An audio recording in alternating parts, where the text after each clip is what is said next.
Imagine standing on the edge of an ancient temple, the air thick with the scent of incense, as an oracle gazes into a dark, shimmering pool of water. They speak words of prophecy, words that seem to come from a place beyond time itself. How did they know? Was it intuition, a divine gift, or perhaps a hidden art lost to history? For centuries, divination has been both revered and condemned, practiced in secrecy, and whispered about in hushed tones. But what if I told you that divination, the art of seeing beyond the veil of the present, is not just a mystical practice, but a key to unlocking some of the most profound truths of the universe? Divination has taken many forms throughout history, from reading the stars to interpreting the patterns in the ashes of a fire, from casting runes to consulting the tarot. Each method is a window into another world, a way of piercing the illusion of time and space. And yet, for all its power and allure, divination remains shrouded in mystery, often relegated to the fringes of society, viewed with suspicion or outright fear. But why? What is it about this ancient practice that has so intrigued and terrified civilizations for thousands of years? In this video, we will journey through the forbidden art of divination, exploring its history, its deeper meanings, and the ways it has shaped human destiny. From the ancient Greeks to modern-day mystics, we will uncover the secrets of those who dared to look into the future. But be warned, divination is not merely a tool for fortune-telling. It is a powerful force, capable of revealing hidden truths, disturbing realities, and even altering the course of our lives. Are you ready to step into the unknown? Because once you begin to understand the power of divination, your world will never look the same. Divination is one of the oldest practices in human history, found in cultures across the globe. It predates recorded history, with roots in the earliest civilizations. The ancient Sumerians, Egyptians, Greeks, and Romans all practiced forms of divination, each believing that the gods communicated with humanity through signs and omens. For them, the future was not a linear path, but a web of interconnected possibilities, shaped by divine forces, fate, and free will. One of the earliest forms of divination was ecdyspacid, the practice of examining the entrails of sacrificed animals. In ancient Mesopotamia, priests would study the liver, heart, and intestines of an animal to discern the will of the gods. This practice was so deeply ingrained in the culture that kings would often consult the entrails before making any major decisions, from going to war to signing treaties. Meanwhile, the ancient Greeks and Romans developed a more sophisticated form of divination known as augury, which involved interpreting the flight patterns of birds. This was based on the belief that birds, as messengers of the gods, could offer divine insight into the future. The Roman Emperor Augustus, for example, consulted augurs regularly, and their advice often shaped the decisions of the empire. The Greeks also contributed significantly to the evolution of divination through the Oracle of Delphi, a powerful figure who would enter a trance and speak the will of Apollo. People traveled from all corners of the world to seek the oracle's guidance. The most famous prophecy from Delphi came when King Croesus of Lydia, after receiving a favorable prediction about a battle, was told, "If you cross the river, you will destroy a great empire." Croesus interpreted it to mean that he would conquer Persia, but it actually foretold his own empire's destruction. But while divination was revered in many ancient cultures, it was also met with fear and suspicion. In many ways, divination was seen as dangerous, especially when it threatened the established order. The rise of monotheism and the influence of major religious institutions like Christianity and Islam brought about a shift in attitudes toward divination. It was no longer seen as a sacred art, but as heresy, witchcraft, and superstition. In the Middle Ages, diviners were persecuted as witches and punished severely for attempting to communicate with the unknown. The philosophical roots of divination, however, run deeper than superstition.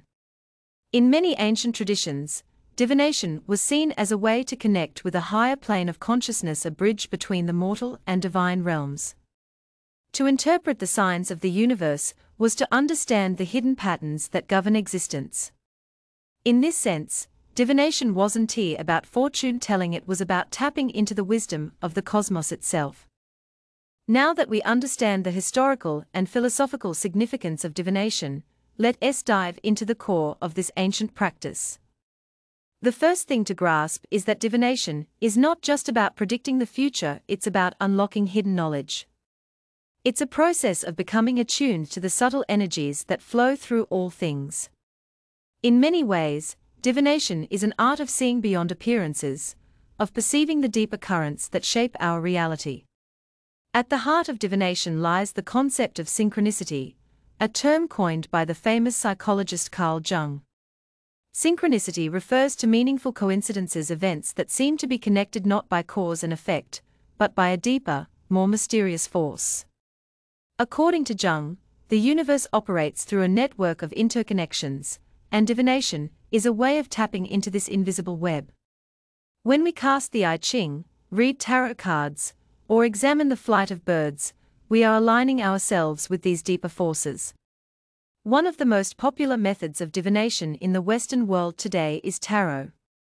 The tarot is a deck of 78 cards, each representing different archetypes, symbols, and energies. These cards can be used to answer questions, offer guidance, or reveal hidden truths about a situation. The beauty of tarot lies in its ability to speak to the subconscious mind. It bypasses the logical, analytical mind and taps directly into the deeper, intuitive aspects of the psyche. This is why many people find tarot readings to be eerily accurate. They are not just random cards, but a mirror reflecting our own internal state and the hidden forces at work in our lives. Another form of divination that has stood the test of time is astrology. Astrology is based on the idea that the positions of the planets and stars at the time of our birth influence our personalities, our experiences, and even our destinies. The ancient Greeks believed that the stars were reflections of divine will, and that understanding the movements of the heavens could reveal hidden truths about the individual and the collective. Even today, astrology remains a popular tool for self-understanding and prediction, as millions of people turn to their horoscopes for guidance. But what is it about divination that makes it so powerful? At its core, divination is an attempt to engage with the unknown, to peek behind the curtain of reality. It is a way of acknowledging that there is much more to the universe than what we can perceive with our senses. It reminds us that there is a deeper order, a hidden intelligence, that governs the cosmos, and that we, as human beings, are part of that great unfolding mystery. While divination holds the power to reveal hidden truths, it also carries with it certain risks. The very nature of accessing the unknown can be unsettling, and for some, it can be dangerous.